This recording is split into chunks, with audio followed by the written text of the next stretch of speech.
Hi buddy, I hope you're well and welcome to another video. In today's video I'm going to be giving you my top 5 tips for improving your documentary wedding photography. Capturing moments like this which show the real emotion of a wedding day, I believe is the most important part of our job as wedding photographers. However, it is not easy. So let's crack on.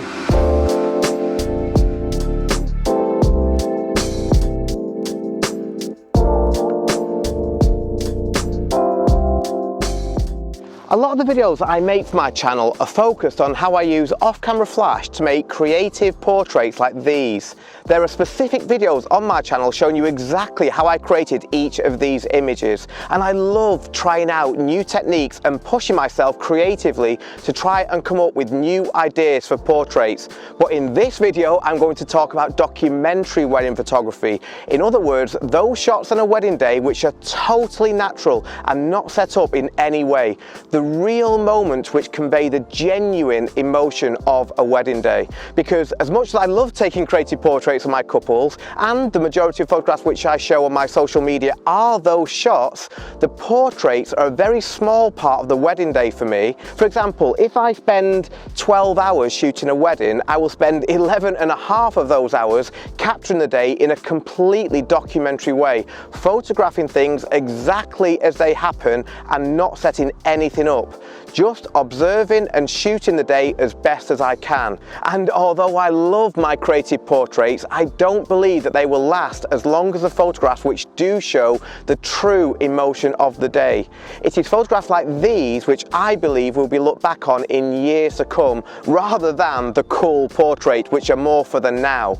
Because it is these photographs which carry the emotion and help my bride and grooms remember how their day really felt. For me, these are the most important photographs that I will take on a wedding day. But although I'm not setting anything up for these photographs, sadly that doesn't mean that they are easy to capture.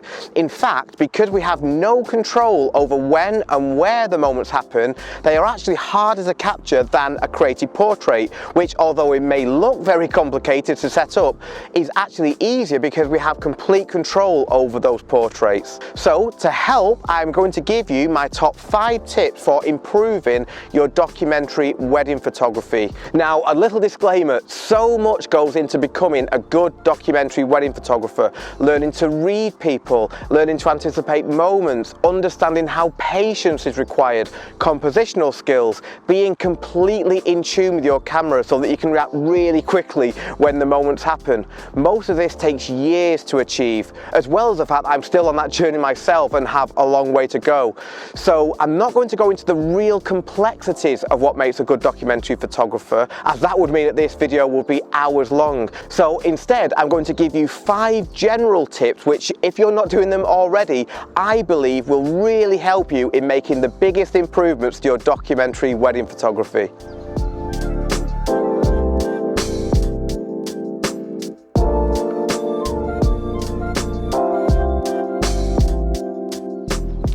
The first tip is to always try and give your photographs context.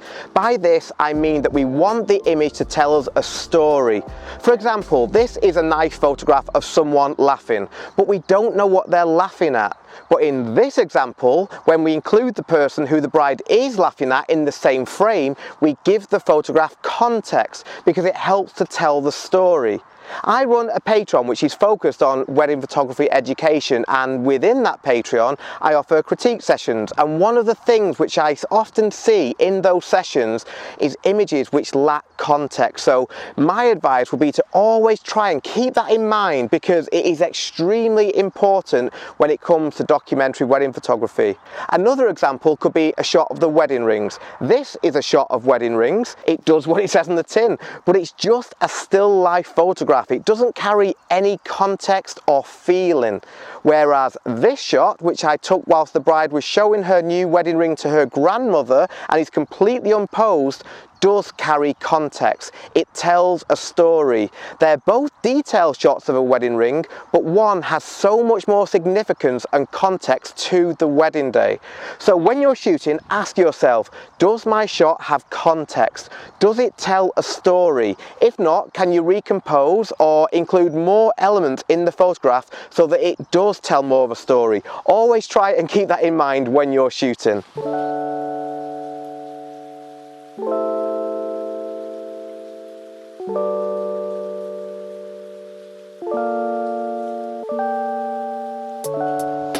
The next tip is huge, and it is one which I would like to think transformed my documentary wedding photography when I first started doing this 7 or 8 years ago now, and that is to get closer. A few years ago I made a video all about this which I will link to up here, and I still stand by everything that I said in that video. If you want your photographs to have more emotional impact, you need to shoot physically closer on a wider angle lens. In other words, drop the 70-200 and getting closer to the action on a 24 or 35mm lens. As Robert Capa said, if your pictures aren't good enough, you're not close enough. And when I dropped my longer zoom lenses and stopped shooting moments from the corner of the room, and instead I moved in much closer, I feel as though my documentary images improved almost immediately. For example, here are some shots taken on the 70-200 lens. They are okay and they do capture the moment, but because I was physically further away, I don't believe they carry as much emotional impact as these photographs, which were taken on a 35mm lens very close to the action. Now, this doesn't mean that every shot you take should be very close to your subject, because that can often make it harder to include context, as we've just spoken about in the last point. Sometimes we need to step back and include much more of the scene to tell the story, as I have done in these shots. But in general, I am a firm believer that if you want to improve your documentary images, it is important that you drop those long lenses and get in closer on a wide angle lens.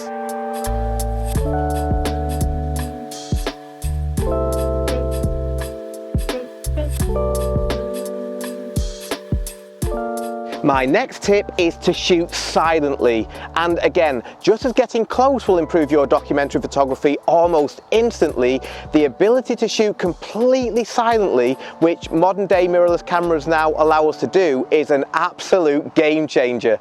To capture photographs like these, especially when you are physically close, you need your couples to feel completely at ease in your presence. Otherwise, the photograph just won't feel natural. You want your couples to feel so at ease that they just forget that you are there, because that is when you will get your best photographs. And nothing gives the game away that you are there more than a camera shutter going off every few seconds. When you want to be unobtrusive, the difference between this and this is massive.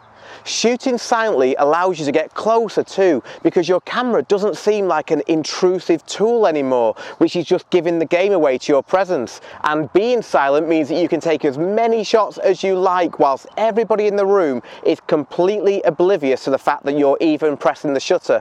I literally can't imagine not being able to shoot silently now. I would hate it. I would feel intrusive, and it would limit how close I got and how many shots I was taking, both of which would make documentary photography far more difficult. Shooting silently is absolutely essential to the way that I work.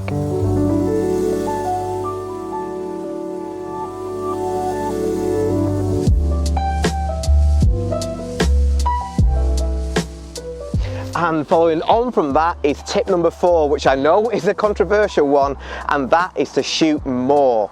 My friends Erica and Lanny describe this best. They say that the more shots you take, the more lottery tickets you are buying, and therefore the more chance you have of hitting the jackpot. And I couldn't agree more. Moments are fleeting, and they can last for a fraction of a second. A little glance, a quick kiss, a tear rolling down a face. All of these things can pass by eye in the blink of an eye, so capturing them is hard. Thankfully, modern day cameras which allow us to shoot multiple shots a second, combined with the low cost of memory cards, means that we can shoot through moments to give ourselves the best chance possible of capturing the best moment within a series, because the difference between a good image and a great image can literally be a fraction of a second.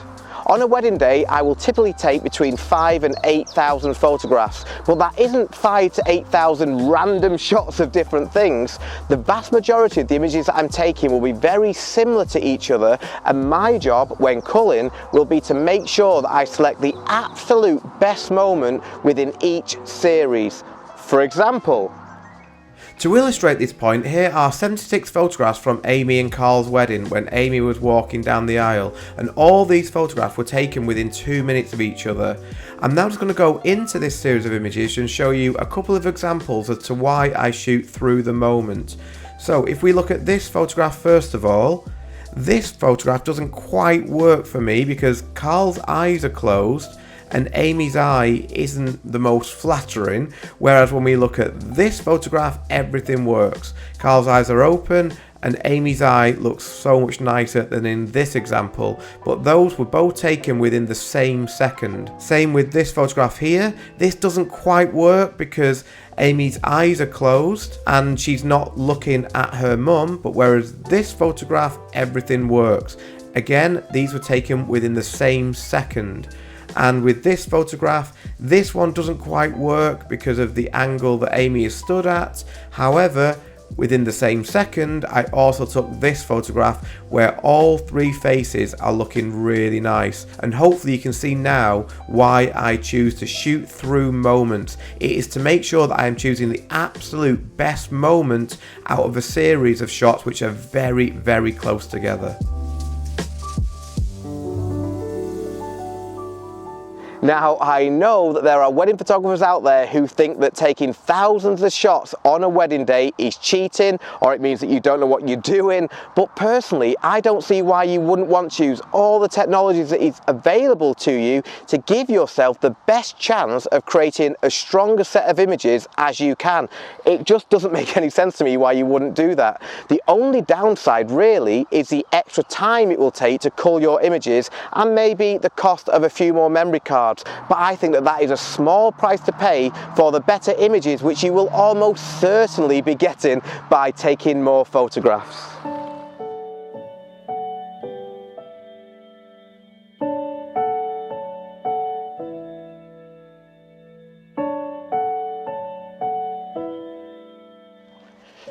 The final tip is a basic one, but it couldn't be more true.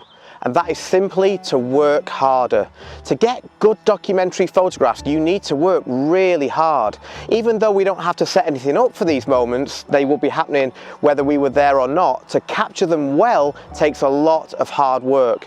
You need to be aware of when and where the moments are likely to happen. And that can sometimes take years of experience of reading people.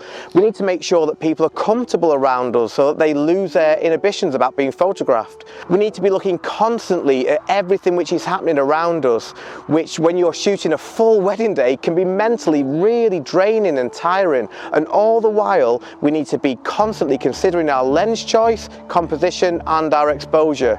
Working hard isn't just about mentally working harder, but physically working harder too. A lot of the time when I look at photographers' work, I can tell how tall they are because almost all the photographs which they take are from standing height.